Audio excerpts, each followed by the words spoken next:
y'all, welcome and welcome back to my channel. It's me, Kia Simone. Child, hell hath resumed in Huntsville. And let's just get into it. Before we do, I just would like to start by addressing the blatant disregard. I know we told these people we don't like Tiffany and Lewis. And what the hell did they go do but put Tiffany and Lewis front and center? Let's just get into it. Before we do, y'all know the drill. Please be sure to like, share, comment, and subscribe if you have not already. I want to give a shout out to my super thanksers. Shout out to Yvette Greer, Debbie Thompson, Simone Francois, Tanya Fuller, Fifi ASP, Ty, and on the Cash App, KB. Thank y'all so very much for everything y'all do to support the channel. So, of course, the episode opens up with a refresher of all the dysfunction from the previous seasons and the dysfunction to come in this season. Child, I'm not even breaking it down because there's plenty. The first scene is us picking up where we left off at the end of the season break, which is this highly awkward moment between Mel and Martel, where Mel is hosting this amphitheater opening. Well, Martel brought the kids, and he keeps emphasizing that he brought the kids on his week. So Mel, of course, thanks him for bringing the kids out, and he says, well, you know, of course, I had to bring them. I had to bring them to witness this big moment. And then there's this awkward period of Martel just staring at Mel like he don't know whether he want to curse her ass out or if he wants to beg her to take him back. It's just, it's highly awkward. Martel says in the confessional that he's always nervous around Mel and that Mel pushes his buttons and things can go left pretty quickly, so he's not going to push his luck on this particular day. He's just going to try to go with the flow, keep everything smooth, and see if he can keep the door open to get invited to the next event. Martel says that he thought this whole moment was a step in the right direction for them. And the thing is, it's entirely laughable to watch this because we know where they ended up. And that's the thing that kind of drives me nuts with this show. And I have to really disengage from them on social media because they do too much. I don't know how they don't, I don't know how they don't be tired with all the fighting and carrying on they do. But it's just so much that happens that you know that whatever you see on this show, this ain't, there is no surprise in whatever explosion is to come. There is no, we don't even buy that they were able to build on this reconciliation because we done seen them whooping each other ass all through the Instagram streets and trying their case in the Instagram family court of public opinion. So it's hard to even really take this serious. But in this particular moment, they're able to be civil and survive. Martel leaves to go rejoin the kids and watch the rest of the show. And as he's leaving, Mel kind of breathes this sigh of relief that's somewhere between hurt and just happy to have made it through the moment. After Martel leaves out of the room, her mom comes in all excited about, I didn't know he was bringing the kids. And Mel looks kind of sad and goes, yeah, that was really nice. And she starts in the confessional talking about how affected by the divorce her mom was. But in this moment, it looked like she was more affected than her mom. I think that she's deflecting from her own hurt to highlight her mother's hurt because it's easier to focus on someone else's pain and hide your own. Or on the flip side, she could be thinking about how this counter move makes her look, because we kind of know that part of Martel's motivation for bringing the kids and why he keeps emphasizing I brought the kids and it was my week is because she didn't bring the kids to his book event when it was her week. And Martel wraps the scene up by saying, all in all, it's pretty good for the kids to see their mom achieving her dreams, even though it's a little bit bittersweet for him. So we move on and we see Kimmy and Maurice pulling up to a cabin in the woods in their G-Wagon. I said, all right, well, everybody getting them a tax write-off vehicle, y'all. All right, then. Now, they are met at this cabin by the Dr. Francis and his wife, Miss Marlowe. They are going to a couples retreat that has been planned by Tisha. Of course, next to arrive are Tiffany and Lewis. Yay. Now, Tisha is who planned this whole retreat, but in true Tisha fashion, she is running late. Kimmy decides to call Tisha and Marcel and see where they at, since y'all done dragged us out to this whole weekend of therapy. The least y'all can do is be here. While she's on the phone with them, she drops it in Marcel's ear that, Dr. Francis is here waiting on y'all while y'all running late. This man been clocked in. He running up the hours. Could y'all please come on? Marcel said, who? Marcel sounded like he was about to turn that damn car around in the middle of the highway. Tisha is once again ambushing Marcel with Dr. Francis. Why does she treat this man going to Dr. Francis like taking a dog to the vet? I ain't gonna tell him nothing. I'm not gonna tell him what's going on. I'm gonna just let him be shocked. When he get there, he'll have a fit. Like, why? Why is that her approach to everything with Marcel? So while they're waiting on Tisha and Marcel to get there, Dr. Francis decides to go ahead and get started because y'all gonna pay me for my time. I ain't got time for this. Dr. Francis starts off by saying, I'm not here to fix you because that's what mechanics do. I said, not shots fired at Iyanla. Tiffany said, I got a work call I have to take. My husband already knew about it, so I'm gonna go ahead and step out and take this call and I'll be back. Dr. Francis just said, okay. Well, that phone call was quite the trigger for Dr. Francis. He went off about that phone call for the rest of the damn episode. You ain't gonna be taking calls in the middle of my session. Kimmy is irritated because she said, look, we all got obligations. We all have things to do, but we all cleared our schedule, made ourselves available to be at full attention. And it bothers her that Tiffany doesn't have the same respect for them. So this leaves Dr. Francis to go off, okay? Because he is triggered by her going to take this damn phone call. He decides to tell Lewis, you know, I sent you here. Let me talk to you about your wife and this phone call taking. Dr. Francis explains that everyone there, he and his wife included, cleared their schedules to be here, to be fully available and fully engaged in this process. She cannot commit to be here and somewhere else at the same time. And she's not fully committed to this process. Now, I get Dr. Francis's point, okay? I do. However, if you have business that has to be taken care of, you're going to have to make some exceptions here and there. I think you do have to be able to juggle multiple things sometimes, because I don't think it's realistic to say all of your energy and focus should be on your marriage. Now, Dr. Francis feels differently, of course, and Lewis is automatically defensive. Lewis said, look, I'll let you talk about that with her because I can speak for myself and I'm here. So I don't know what to tell you. And Dr. Francis stresses the importance of honoring commitments. And I mean, I get where Dr. Francis is coming from, but I also get Lewis's position. Like, what is I'm supposed to do? Grab the lady by the back of her neck and tell her not on my watch? Like, what? So after Lewis finishes getting his ass kicked by Dr. Francis, he goes into the room where Tiffany is hiding with her lying ass. Lewis said, you still working? She said, oh, I just finished that phone call. I'm checking emails now. Girl, you was a guy. You're hiding, girl, please.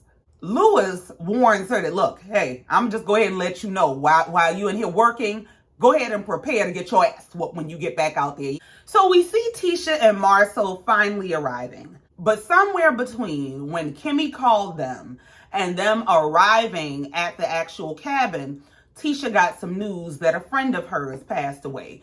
It's a friend that she knew from college that I assume she was really close to, and they come in a very somber mood.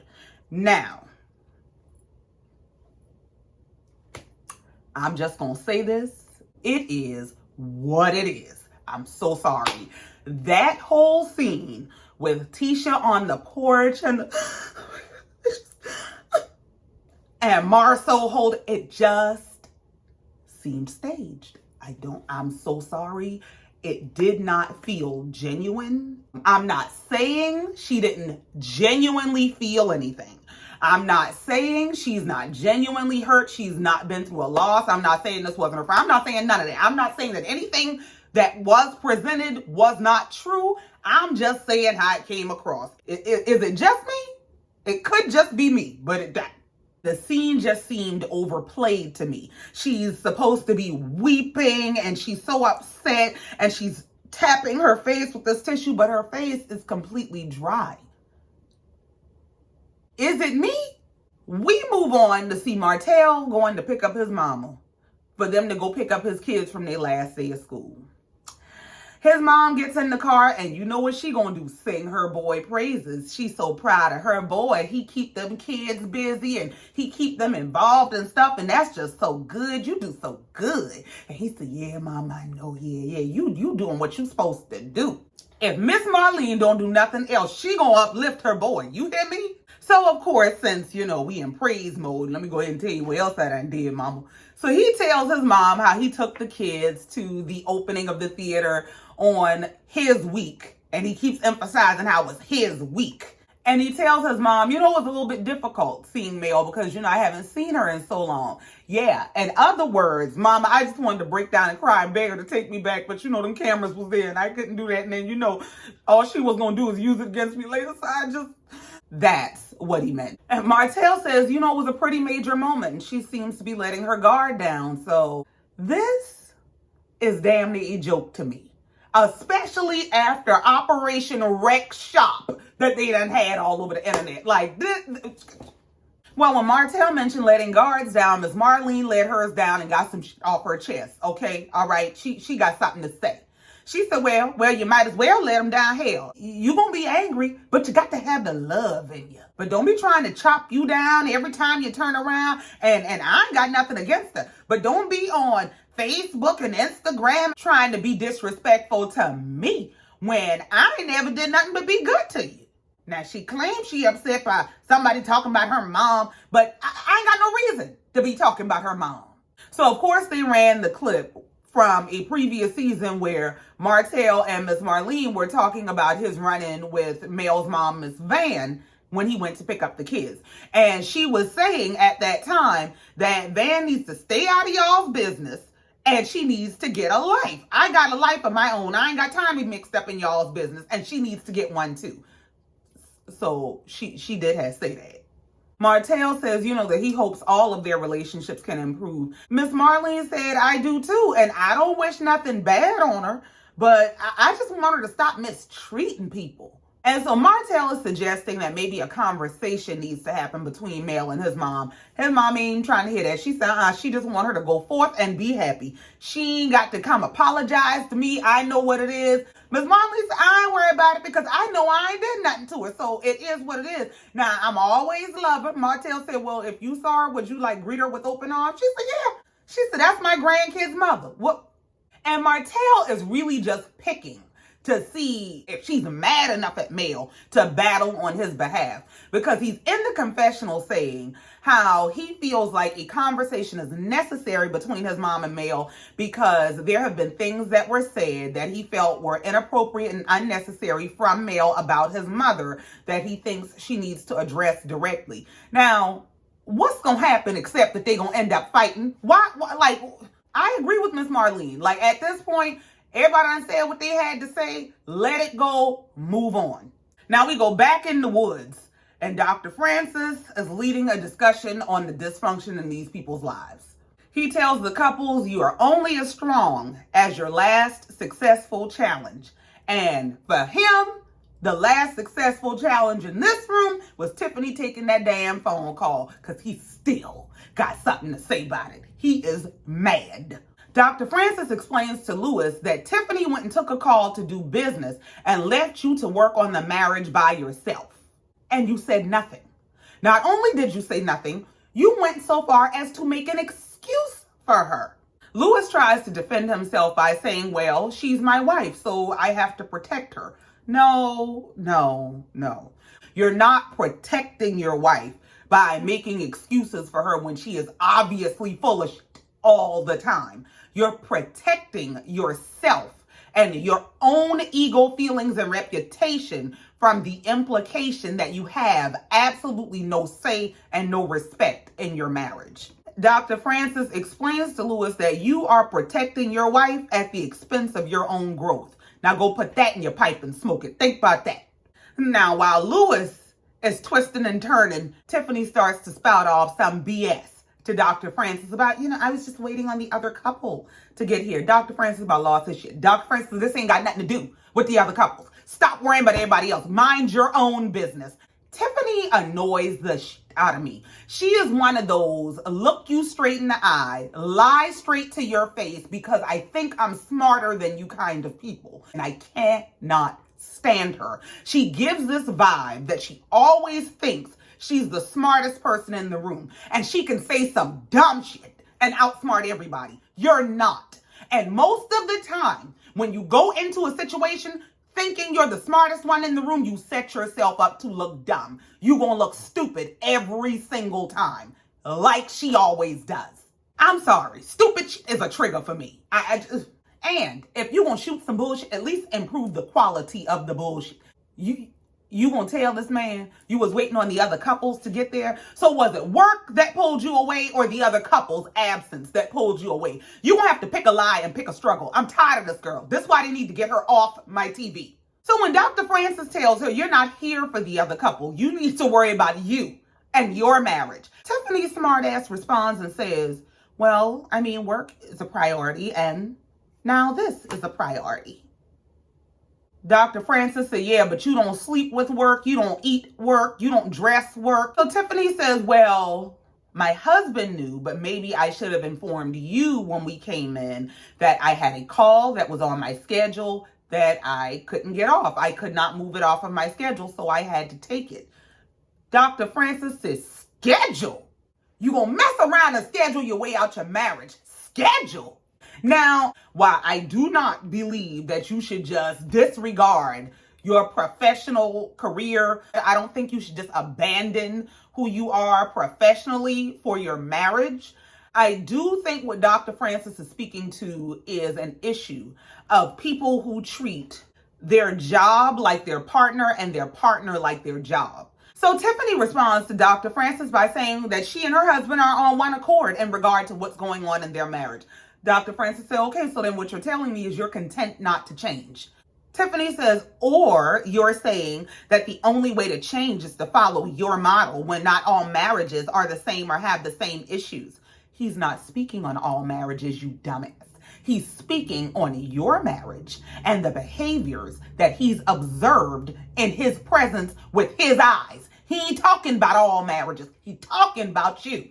At this point, Kimmy can't take the hypocritical bullshit no more because not these motherfuckers who came in fresh off a honeymoon boat with all the answers and advice. And now you don't want to hear nothing. Oh, no. We got a problem. Kimmy said, but I thought there was a major issue of a time factor in your marriage where Lewis felt like he wasn't getting enough time. Because I swear, every time they made us suffer through watching these people last season, we had to hear about how he's not getting time and touch that night.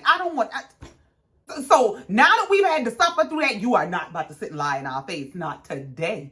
So Tiffany responds to say, well, I give 100% at work and I give 100% at home. Kimmy said that math ain't math and that shit is impossible. You cannot give 100% at work and 100% at home. It's mathematically, humanly impossible. Some place is getting shortchanged.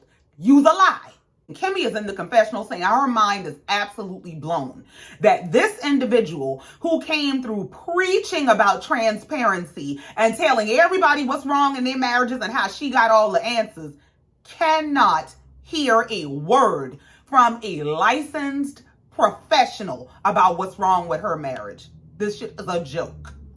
So Dr. Francis just decides to move on to the next exercise. I ain't got time for these people. They've been dysfunctional when they got here. They're going to be dysfunctional when they leave here. Long as my check clears. I don't give a damn. Now here, take this piece of rope and tie it around your leg. So he has the couples tie one leg together for them to do this exercise of walking together for 15 minutes with one leg tied. And this is supposed to help them identify some of the leadership issues and tension issues and things of that nature within their relationship. Now, Tisha and Marcel, surprisingly, are the most in sync. You would think they do this every day. Just tie a leg together and rhyme because they just are running and skipping and come on.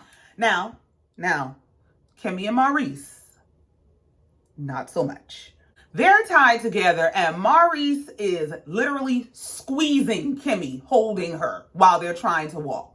And so Kimmy speaks up to voice her discomfort. So when Kimmy is speaking up to say that he's squeezing her and stepping on her feet and things of that nature, Maurice is offended. he literally responds by saying, "You want to lead, don't you?" No, I don't want to be stepped on. I don't want you to boa constrict me to be up under you. No, I don't want to lead. I just don't want you to run over me.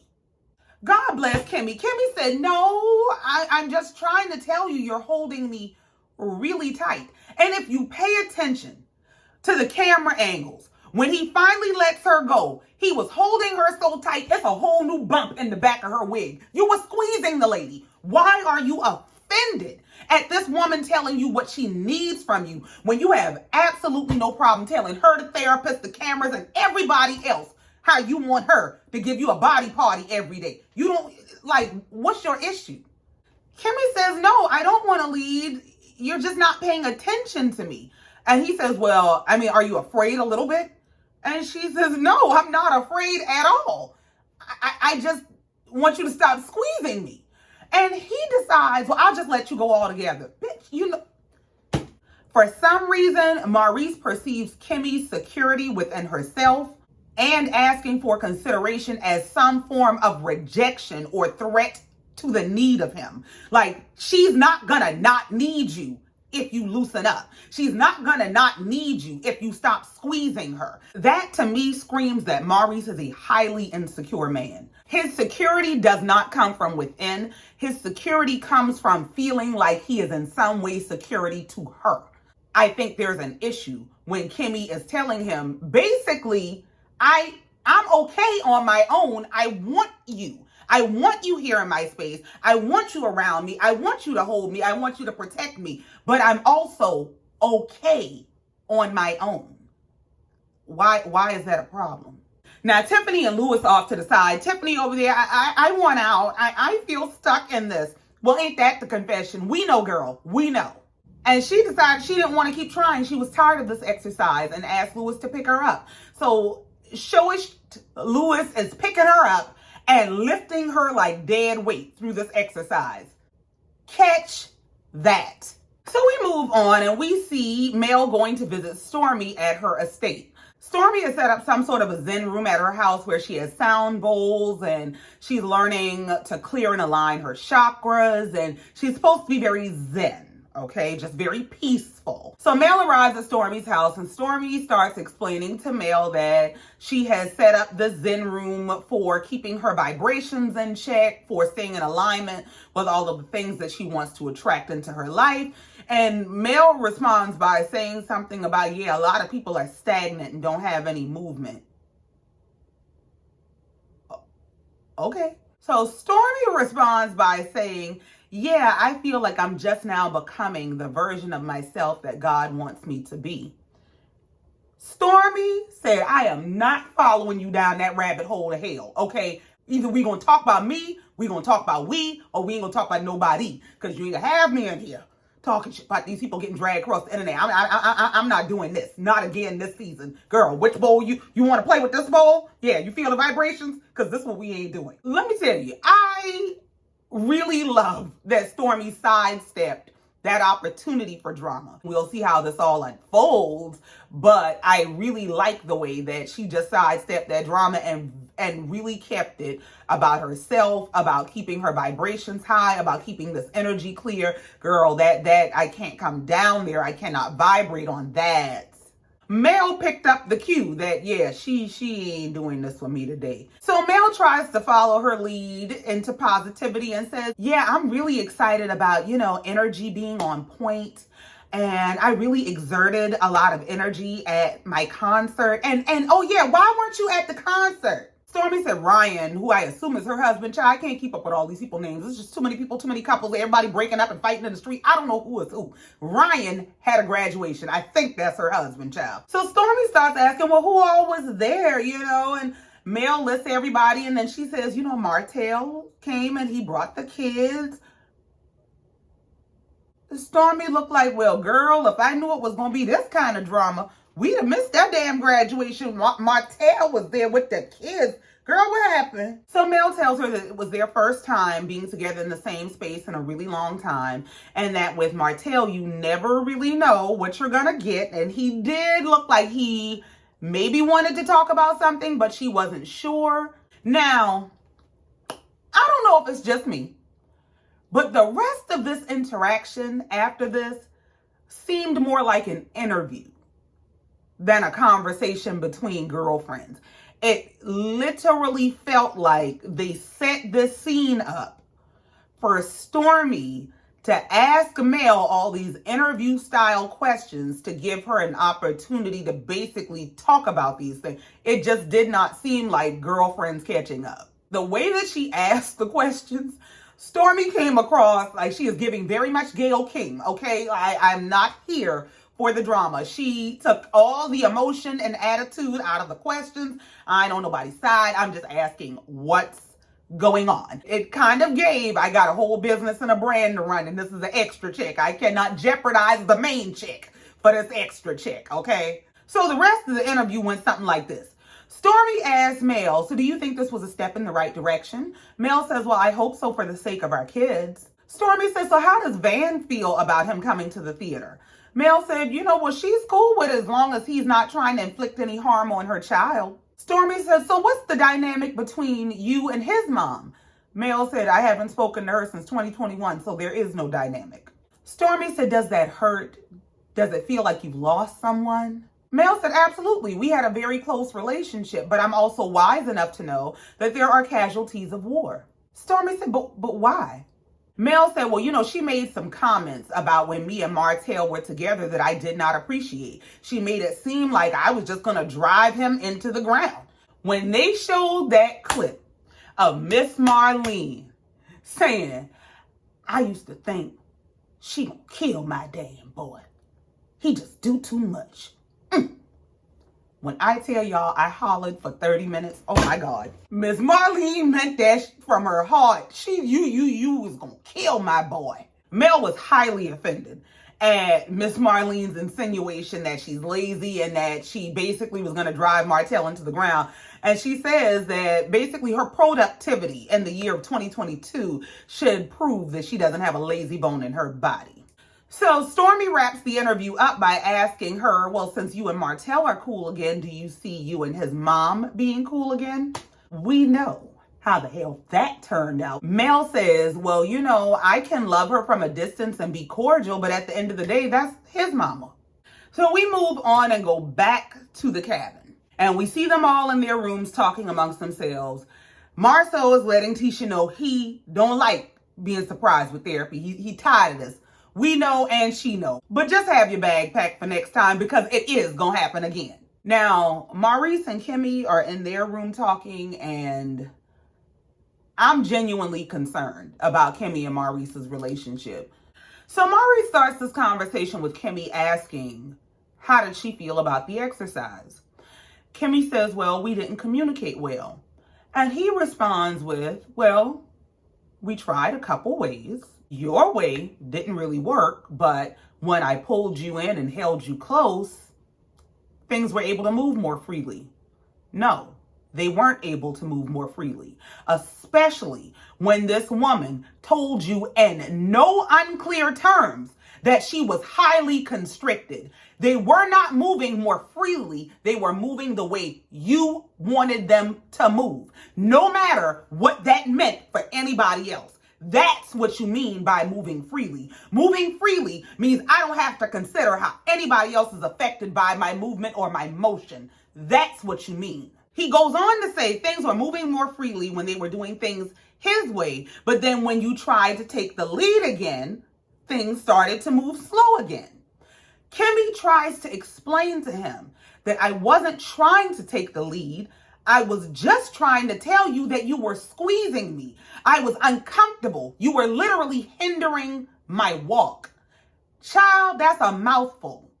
Kimmy is in the confessional saying that this speaks volumes about what goes on in their relationship and that she just needs him to loosen up some. And Maurice is in the confessional saying, well, since she felt like I was holding her too tight, I just went ahead and let her go. Maurice is a control freak. And he is literally offended by her discomfort. So they're bringing this therapy retreat weekend to an end, and the couples all sit down for dinner with Dr. Francis and his wife.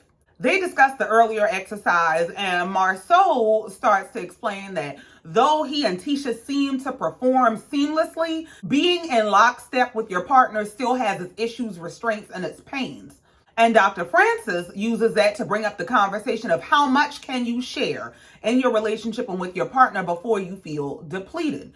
And Tisha says, as a mother of young children, I think my ability, my capacity, and my availability to share changes and flexes throughout the journey of parenthood. That, maybe I'm less available to my partner when my children need me more. And as they get older and they get more independent, I'm more available to share myself with my partner. And Dr. Francis explains the need to always be intentional about making time for yourself, and if you're in a relationship, your partner, because in the best case scenario as a parent, your goal is to raise an independent individual. So this individual is going to grow up and have their own life. And what comes with that is empty nest syndrome. So when Dr. Francis notices that Tiffany is reacting to what he's saying, he asks what's going on with them. And Lewis explains that this empty nest issue is exactly what Tiffany is going through right now with their teenage boys. Rather than really addressing that issue, Tiffany goes into, well, I do want another baby, but not if it's not what Lewis wants. So Tisha asks the question, well, is that something that Lewis isn't on board with? Lewis is sitting there looking at Tiffany, waiting on her to answer like, I dare you to lie. Tiffany says, well, he's been kind of wishy-washy. Lewis said, wishy-washy? Tiffany then explains that, well, when we got married, we agreed that we each had one, so we were good.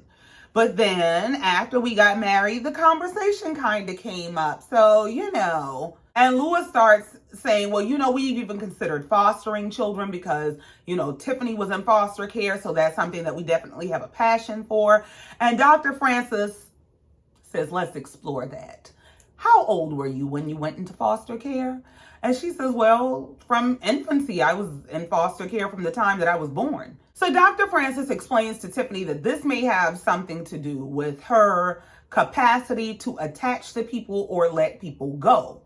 I don't know if I'm the only one who missed the exit on this sharp left turn to hell, but for some reason, Tiffany responds to what Dr. Francis is saying about her capacity to attach or let go by saying that the people who adopted her battled with addiction for many, many years. So I'm trying to figure out, what did he ask her? Because where did that come from? So Dr. Francis explains to Tiffany the impact of loss in her life. He maps out 3 major losses just with her going into foster care and infancy, the unavailability of her adoptive parents due to their addiction, and her having a divorce very young. So he explains to her that all of these things are considered losses and have an impact on her.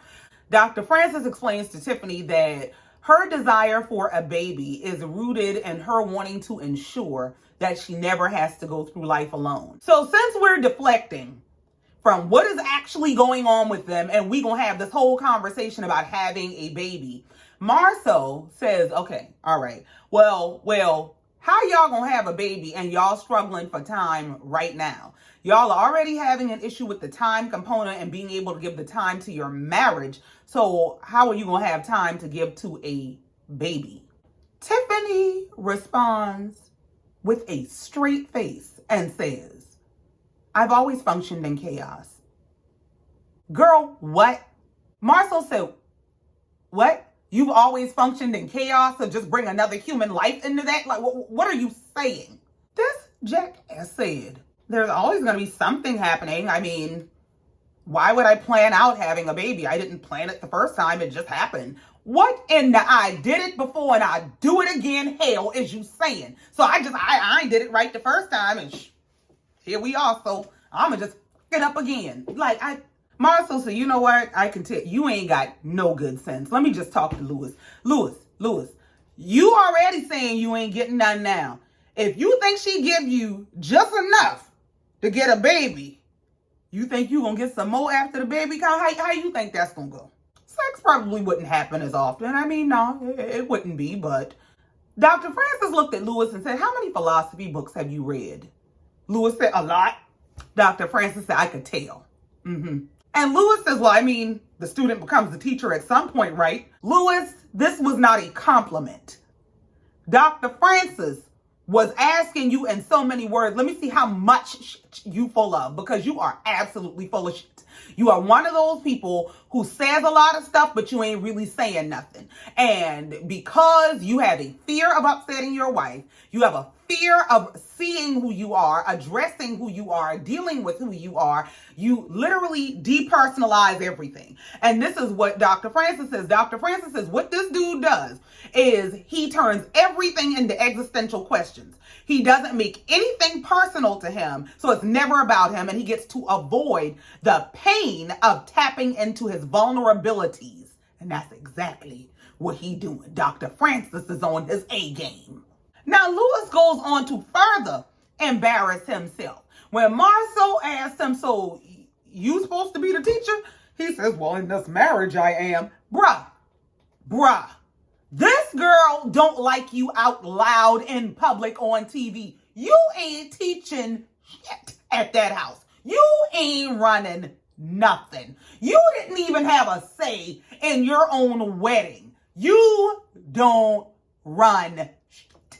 You sure ain't teaching nothing. Now, after Dr. Francis done called him on his bullshit, of course, Lewis is pushing back. He don't want to hear that. You don't know what you're talking about. So Kimmy said, hold on, let me ask you a question, because once again, I'm tired of y'all. She said, how is it that we have Dr. Francis, who is a doctor, a licensed professional with 46 years of marriage under his own belt, and we can see the lady right here. We know she got good sense and they know what they doing. So how is it that you, who on your second marriage, that ain't been 2 years in, that was already failing, came to us with all the answers, telling us everything that was wrong with our marriage, and that y'all have figured everything out on the second go around. But as soon as somebody starts calling y'all on y'all bullshit, nobody is qualified to tell y'all anything. Help me understand. Dr. Francis went ahead and alley-ooped that point. He said, you know what, Kimmy, I got this. Dr. Francis said, let me tell you something. I knew something wasn't right with y'all since early this morning. He said, nobody told me anything. I didn't have to go look for anything. It's quite obvious. It's on the surface. There's something not right at home plate over here. What y'all are presenting is not what's going on at home with y'all. I said, all right then, we'll just snatch all the curtains out the damn window. Dr. Francis said, yeah, it's just not hard to see that things are not what y'all make them out to be at home. So Tiffany starts playing dumb about what do you mean make them out to be? Because I'm trying to understand what image, what perception did we create for you that we're not living up to that is different? What did we make it out to be? Dr. Francis said, remember when I wrote the word games on that board earlier today? This is what I'm talking about. He said, y'all have a habit of playing games with people. And then when you get called on your game, you play this game of not playing a game. So you're sitting up here, well, what do you mean? What did I present? What are you talking? You literally are playing a game with me, and I'm not about to play with you. And so the episode comes to an end with Lewis asking Dr. Francis, so you saying our marriage is an act? An act, a farce, bullshit, whatever term you so please, it's one of them.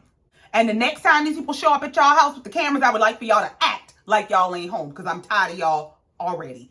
Okay, thank you, bye. That's where this episode came to an end, and child, they have so much to come this season. Still to come is the brawl at the strip mall. We do see that it looks like Kimmy is battling some major health issues. All I know is that I pray that Kimmy is in good health, and that if she is struggling with or battling with anything, I pray that she is wholly healed and she has a full recovery and lives her best life.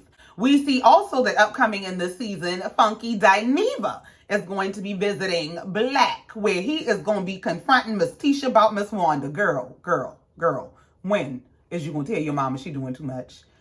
Then we're going to revisit that conversation that Mel had dropped in our ear. Yeah, that there was something going on with Martel and Mel Nika.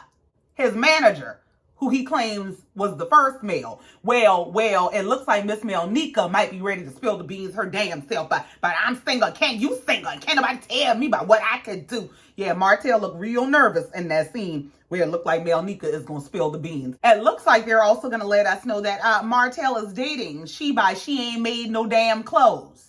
And of course, what would Love and Marriage Huntsville be without Mel and Martel fighting? Ding, damn, ding. Child, it's about to be a time, but that's it. That's all. I ain't got no more. Thank you so much for coming down here listening to me and letting me get this off my chest. Please be sure to like, share, comment, and subscribe if you have not already. And in the meantime, until next time, just like every time, I love you and I mean it. Bye.